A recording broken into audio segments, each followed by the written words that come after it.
Olá, gente.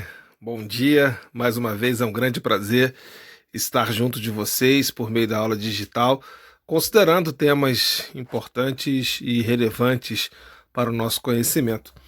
Vocês devem ter percebido, segundo aí o fundo dessa gravação, que aqui nós temos uma linha de montagem de uma indústria. Pelo automóvel aí, o nosso inesquecível Fusca, né? Que não mudou muito com o tempo, podemos perceber que trata-se de uma indústria automobilística. Essa foto, gente, ela remete mais ou menos à década de 60, 70, onde as indústrias automobilísticas estavam ganhando espaço no cenário brasileiro. Na verdade, hoje nós vamos falar um pouquinho sobre a industrialização do Brasil.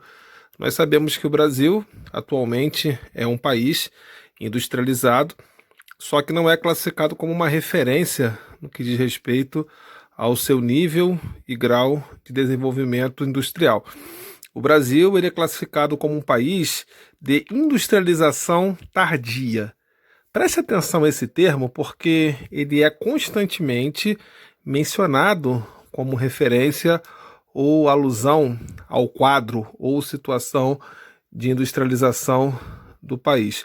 Quando nós falamos em uma industrialização tardia, que não é uma característica única do Brasil, e sim de países emergentes e subdesenvolvidos, nós estamos fazendo uma referência ao momento em que as indústrias chegaram a tais países, uma vez que as primeiras indústrias apareceram na Inglaterra no século XVIII e nos países capitalistas desenvolvidos da Europa Ocidental, de modo para que as indústrias elas chegassem até outras partes do mundo, levou-se um tempo considerável. Nós estamos falando aí de um intervalo basicamente de 2 séculos. Podemos então afirmar que a industrialização de fato ela só tomou corpo no Brasil 2 séculos depois do seu início na Inglaterra e na Europa Ocidental.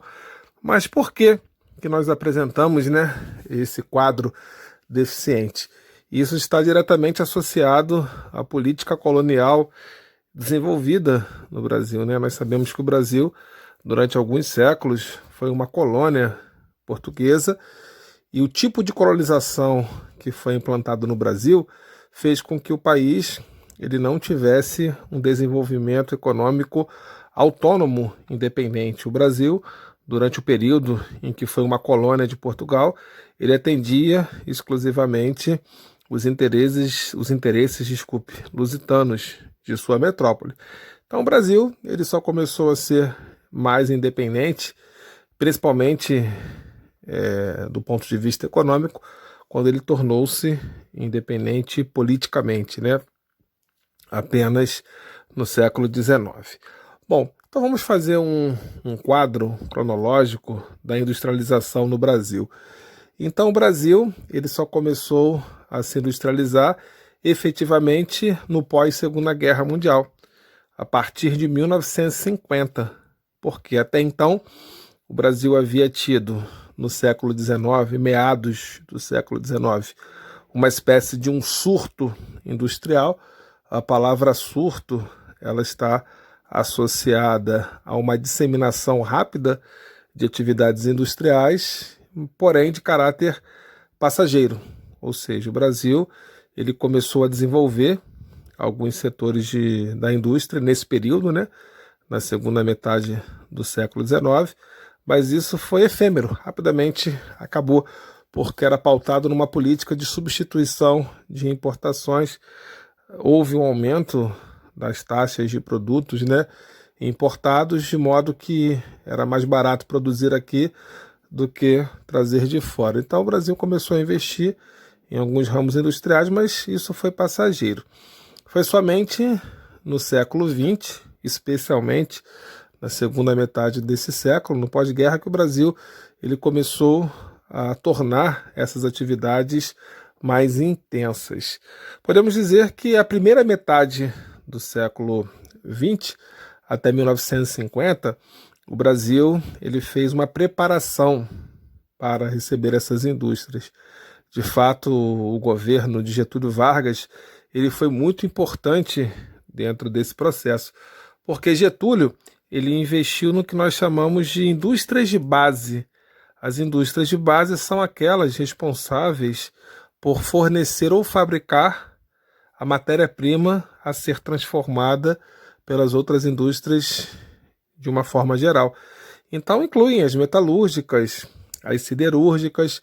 É nesse momento que surge a Petrobras, que é responsável, né, pela extração de petróleo e também, né, no beneficiamento dessa matéria-prima na produção de combustíveis de uma forma geral, que traduz como energia, né? Nós sabemos que a energia é fundamental para o funcionamento das indústrias. Mas quando nós falamos em industrialização brasileira, nós temos que fazer uma referência a JK, Juscelino Kubitschek. JK ele tinha um plano de governo, vocês já devem ter ouvido falar, que ele dizia que iria, né, em apenas 5 anos, o período em que ele ficasse como presidente, iria trazer transformações da ordem de 50 anos. É como se ele estivesse abreviando o tempo. De fato, o JK ele investiu muito na industrialização do Brasil, principalmente na integração regional do país, com a construção de rodovias, com a construção de fábricas, justamente para fazer com que o país ele se tornasse mais desenvolvido. Há questionamentos a respeito disso, né? Porque dizem que foi nesse momento que o Brasil ele contraiu um endividamento externo muito grande, já que JK ele permitiu a entrada de indústrias transnacionais, né? Naquela época, essas indústrias elas não tinham nem essa nomenclatura. Na verdade, o que hoje nós falamos em transnacionais, naquela época, eram indústrias multinacionais, né? Indústrias de origem específica de um país, mas que atuavam no mundo inteiro. Hoje em dia, né, nós chamamos as antigas multinacionais de transnacionais porque no passado essas indústrias elas apenas vendiam mercadorias em outros países. Hoje não. Hoje elas já transpõem fronteiras, ou seja, elas não fabricam, por exemplo, você pega uma transnacional norte-americana, ela não fabrica lá para vender no Brasil, ela traz toda a unidade produtiva, tecnologia, né, capitais, emprega aqui no Brasil e produz no próprio país onde ela vai comercializar. Por isso que essas multinacionais, elas cresceram e evoluíram a tal ponto de serem classificadas como transnacionais, ou seja, atravessam fronteiras e se instalam em várias partes do mundo. Mas o Brasil, infelizmente, né, na questão econômica, ele acabou adotando um modelo de industrialização dependente de tecnologias e de capitais. Então o Brasil ele não tem uma independência na questão industrial, está sempre dependendo dessas empresas de fora. Com isso, nós passamos a ter um quadro, né, bem geral dessa industrialização do Brasil. Atualmente, as indústrias no Brasil elas continuam crescendo, né, principalmente nesse processo que nós chamamos de descentralização. As indústrias elas têm saído dos grandes centros, das grandes capitais, em busca de custos de produção menores.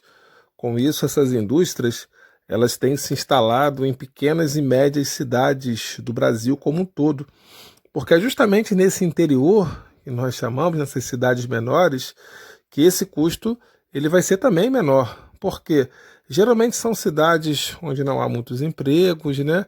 Então, como não tem muitos empregos, as pessoas que ali estão elas acabam se sujeitando a salários menores. São cidades onde a cobrança de impostos, a tributação geralmente é menor. Quase sempre os próprios governos municipais concedem isenções fiscais. A isenção fiscal significa na não cobrança de impostos, né? Na anulação de impostos, pode ser de caráter temporário ou vitalício. Por exemplo, um município querendo atrair uma indústria, ele pode falar né, para esse empresário: olha, você pode trazer a sua indústria para minha cidade que você vai ficar durante 20, 30 anos ou o resto da vida sem pagar impostos. Inclusive, eu vou te dar um terreno. Isso acontece muito, né? É a chamada guerra fiscal. Enfim, as indústrias hoje no Brasil, elas têm buscado essa descentralização, têm saído das grandes capitais em busca do interior. E nós temos percebido isso aqui na região centro-sul fluminense, até mesmo em Paracambi. Nós temos recebido algumas dessas indústrias que já existiam em outras partes do estado ou do país, mas que vieram para cá em busca de melhores condições de produção. Tá bom, gente? Um abraço e uma boa semana para todos.